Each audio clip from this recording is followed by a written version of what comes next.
Guys, അപ്പം മഴയൊക്കെ മാറി ചിങ്ങപ്പുലരിയിൽ ഇതാ പൂക്കളൊക്കെ നല്ല സുന്ദരി മണികളായിട്ട് വിരിഞ്ഞ് നിൽക്കുകയാണ്. അപ്പം ഇന്ന് അത്താണ്. അപ്പോൾ നമ്മൾ ഇന്ന് അത്തക്കളിടാൻ പോവാണ്. നമ്മൾ സാധാരണ പുറത്തുനിന്നാണ് പൂ വാങ്ങാറ് അത്തക്കളിടാൻ. അപ്പോൾ ഇതാണ് നമ്മുടെ പൂക്കളം.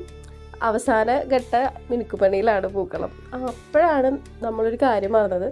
നമ്മൾ പ്രധാനപ്പെട്ട ഒരാളെ പൂക്കളത്തിന് വയ്ക്കാൻ മറന്നു. അപ്പം എൻ്റെ ഹെൽപ്പർ ചിന്നക്കുട്ടിയാണ്. അപ്പോൾ ചിന്നക്കുട്ടി ഞാനും കൂട്ടിയിട്ടാണ് പൂ പൊട്ടിക്കാൻ പോകുന്നത്. വേറെ ആരുമില്ല, തുമ്പപ്പൂവിനെയാണ് നമ്മൾ പൊട്ടിക്കാൻ പോയത്. അപ്പോൾ ഇതാണ് തുമ്പപ്പൂവ്. ഇങ്ങനെ തുമ്പപ്പൂവും പൊട്ടിച്ച് അപ്പോഴാണ് മുക്കുറ്റി കണ്ടത്. അപ്പോൾ മുക്കുറ്റിക്ക് വിഷമം വെച്ചിട്ട് മുക്കുറ്റീനും പൊട്ടിച്ചു. തുമ്പപ്പൂവിനെ കാണുമ്പോൾ എനിക്കുള്ളൊരു നൊസ്റ്റാൾജിയ എന്ന് വെച്ചാൽ, ഞാൻ 3ാം ക്ലാസ്സിൽ പഠിക്കുമ്പോൾ തുമ്പപ്പൂവിൻ്റെ ഒരു പദ്യം പഠിച്ചിട്ടുണ്ടായിരുന്നു. തുമ്പപ്പൂ മഹാബലി എന്ന് പറഞ്ഞിട്ടുള്ളത്.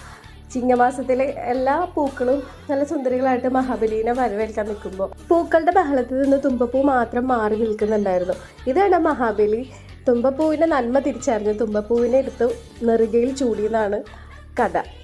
വീഡിയോ ഇഷ്ടമായിരുന്നെങ്കിൽ ലൈക്ക് ചെയ്യുക, സബ്സ്ക്രൈബ് ചെയ്യുക.